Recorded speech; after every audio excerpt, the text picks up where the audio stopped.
das modificações da penhora. A subseção 4, que compreende os artigos 847 a 853 do Código de Processo Civil, trata dos casos de modificação da penhora.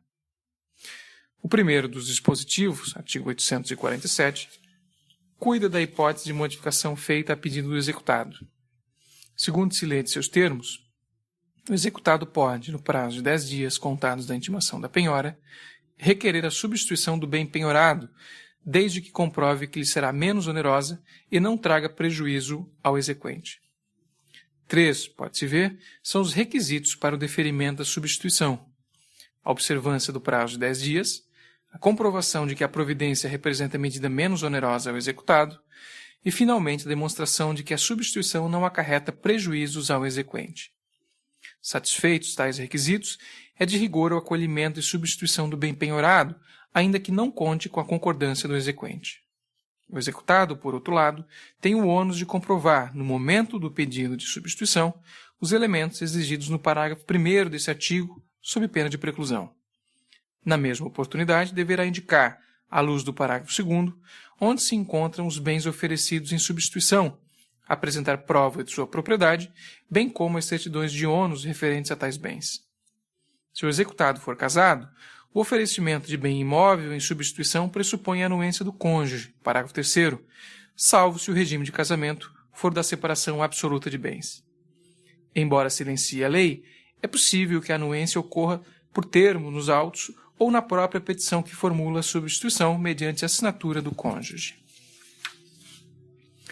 Ausente essa formalidade essencial, tem incidência a regra disposta no artigo 842 do Código de Processo Civil, segundo a qual, aspas, recaindo a penhora sobre bem imóvel ou direito real sobre imóvel, será intimado também o cônjuge do executado, salvo se forem casados em regime de separação absoluta de bens. Fecho aspas. Conquanto o deferimento de substituição não pressupõe a anuência do exequente, é indispensável a sua intimação para que se manifeste sob o pedido. Parágrafo 4º. A medida atende ao princípio constitucional do contraditório e abre ao exequente a possibilidade de demonstrar ao juiz que o executado não faz jus à modificação por inobservância dos pressupostos legais.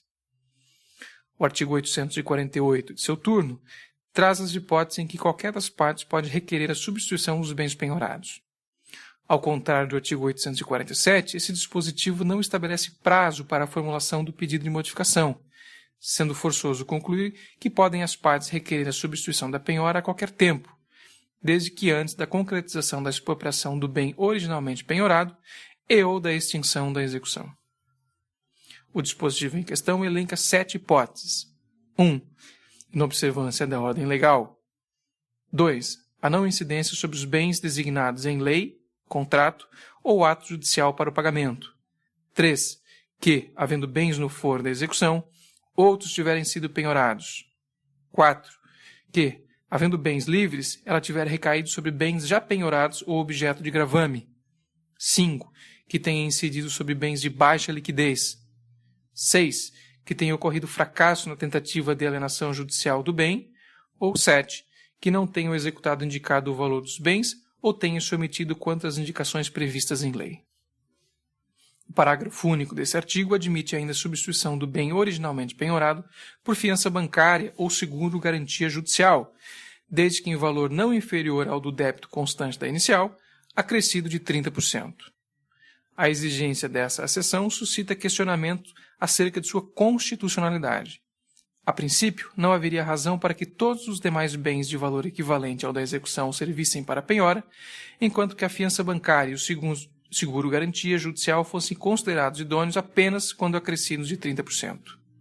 Seja como for, realizada a substituição dos bens inicialmente penhorados, impõe-se a lavratura de novo termo, artigo 849 do Código de Processo Civil. Essa exigência atende a um duplo propósito. Havendo atualização da penhora, sua documentação deve ser igualmente atualizada. De outra quadra, considerando-se que a penhora se concretiza no plano processual com a lavratura do auto ou termo, conclui-se que somente a partir desse momento é que juridicamente tem-se por existente esse ato processual, a partir de quando começam a incidir seus efeitos materiais e processuais. Deste modo, para que esses efeitos possam se produzir em relação aos novos bens penhorados, é essencial a correta documentação da novel constrição. Seguindo o mesmo caminho, dispõe o artigo 850 que, aspas, será admitida a redução ou ampliação da penhora, bem como sua transferência para outros bens, se, no curso do processo, o valor de mercado dos bens penhorados sofrer alteração significativa. Fecho aspas. O dispositivo em questão guarda correlação com o princípio da máxima efetividade da execução, artigo 797 do Código de Processo Civil, e, à semelhança do anterior, não prevê prazo para a implementação, o que permite presumir possa ser realizada a modificação a qualquer tempo. Não vemos óbvia que a modificação possa ser determinada de ofício pelo juiz, embora se reconheça que seja de interesse do exequente a formulação de tal pretensão. Por outro lado, dispõe o Código, em seu artigo 851, que a penhora realizada nos autos será única. Efetivada a constrição, a regra geral é de que a penhora se mantenha e os bens onerados sejam expropriados. O mesmo dispositivo, entretanto, contempla exceções, aduzindo que não se procede à segunda penhora, salvo se 1. A primeira for anulada, 2.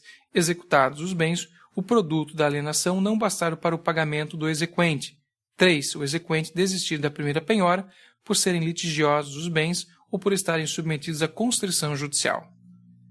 Seguindo-se, aduz o artigo 852 que o juiz determinará a alienação antecipada dos bens penhorados quando 1.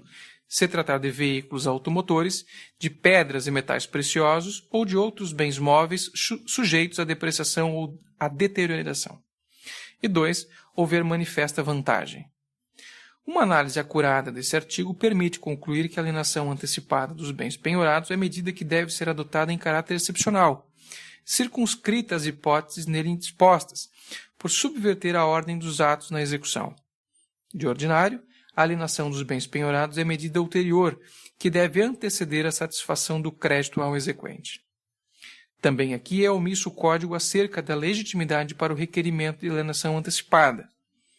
Deve-se admitir, à luz dessa omissão, que tanto o executado quanto o exequente possam requerer a providência, sem prejuízo da iniciativa ex officio do juiz nesse sentido, desde que, claro, submeta a questão à análise das partes.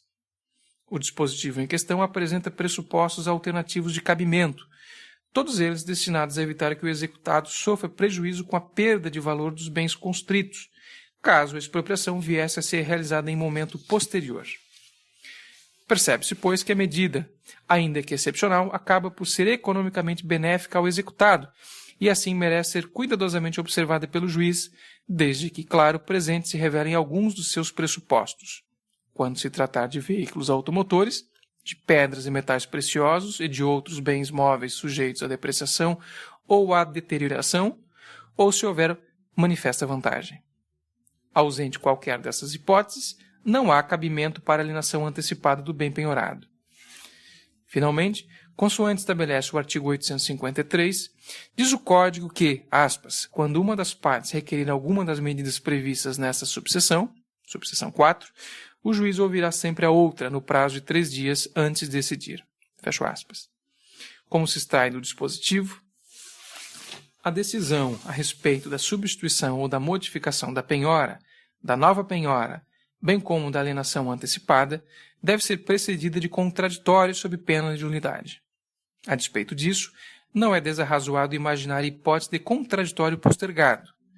Com efeito, se a coisa estiver na iminência de ser deteriorada ou depreciada de modo significativo, deve-se permitir ao juiz decidir sobre o pedido sem a oitiva da parte contrária, sob pena de ver frustrada a própria finalidade da tutela executiva.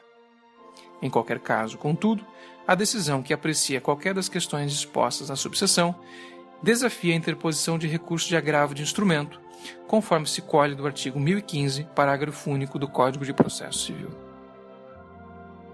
Texto e narração de Lírio Hoffman Jr. Chegamos ao fim deste episódio. Até o próximo!